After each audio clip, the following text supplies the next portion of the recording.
जी। तो क्या क्या प्राथमिकताएं आपने बदायूं के लिए सोच के रखी हैं कि यदि आपको जनता आशीर्वाद देती है तो किन किन प्राथमिकताओं को पूरा करें? सबसे पहले तो मैं बदायूं की जनता जनार्दन को प्रणाम करता हूँ, नमन बंदन करता हूँ। और मैं एक निर्दलीय प्रत्याशी के रूप में आपके बीच में हूँ। और निर्दलीय का मतलब है कि हर तरीके से स्वच्छ और पवित्र, जैसे आम किसान होता है, आम जनता होती है, वैसा प्रत्याशी हूँ मैं। तो किसी प्रकार का दोष और दोषारोपण मेरे ऊपर अभी तक नहीं लगा है। और मैं बदायूं के लिए बेस्ट विकल्प हूँ। क्यों? क्योंकि आप राजनीति में देख रहे हैं, पूरे देश को आप आकलन करेंगे तो जो पार्टी बना लिया है, कोई परिवारवाद में लिप्त है तो कोई व्यक्तिवाद में लिप्त है। मतलब राजनीति जो है आजकल व्यापार का बहुत बड़ा केंद्र बन गया है। जितने भी बड़े बड़े पूंजीपति हैं जो बड़े स्तर का व्यापार करना चाहते हैं, वो सब पॉलिटिकल पार्टी बना करके और इसी में लगे हुए हैं। तो दो रास्ते हैं, एक राजनीति त्याग का विषय है और एक राजनीति भोग का विषय है। तो हम लोग जो है वो त्याग के मार्ग पर हैं। और बदायूं को हमने बेस्ट विकल्प इसलिए देना चाहा सबसे पहले क्योंकि बदायूं में समस्याओं की झड़ी लगी हुई है। मतलब देश की जितनी बीमारी होती है वो बदायूं के अंदर आपको देखने को मिल जाएगी। अभी चीज बता दीजिए, हाँ। जिस तरीके से बड़े बड़े प्रत्याशी मैदान में है, हाँ। एक तरफ दुर्वेश साहब के मैदान हाँ। में है, दूसरी तरफ आपके शिवपाल सिंह यादव के बेटे आदित्य यादव मैदान में है। आप कैसे सर्वाइव कर पाएंगे बताइए? ये तो कुश्ती हमें नहीं लड़नी है ना सर, गाड़ी घोड़ा बंगला ये थोड़ी दिखाना है हमको।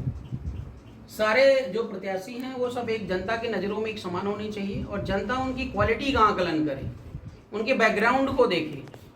अब आप जैसे बीजेपी की बात कर रहे हैं या सपा की बात कर रहे हैं, आपने नाम लिया, मैं नाम नहीं लेना चाहूँगा, तो क्या पूरा बदायूं उनके गुलाम हो चुका है कि उन्हीं को वोट देगा? बदायूं सोता अगर वहीं पर इन्हीं लोगों से पूछा जाए कि बदायूं के एक आम किसान के बेटे को और खड़ा कर दिया जाए तो क्या ये लोग सपोर्ट करेंगे? अभी ये लोग विरोध में आ जाएंगे। तो वोट लेने के लिए वो तैयार हैं लेकिन वोट देने के लिए किसानों को तैयार नहीं है।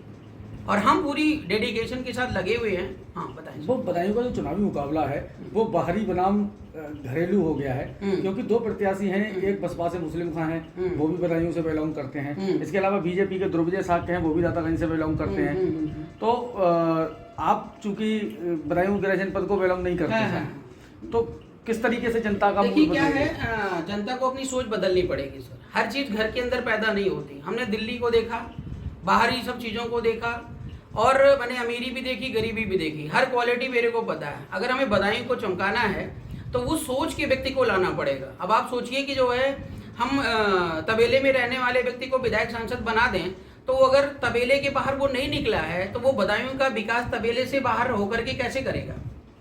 तो बात यहाँ पर ये नहीं है। बात अगर आपको कुछ चीज़ चेंज करनी है तो उसकी क्वालिटी को आप देखिए। बदायूं के पास जो है 10-15 दिन का समय है, 12 दिन का समय है, वो हर तरफ से मेरे को आजमा ले, समझ ले और उसके बाद निर्णय ले।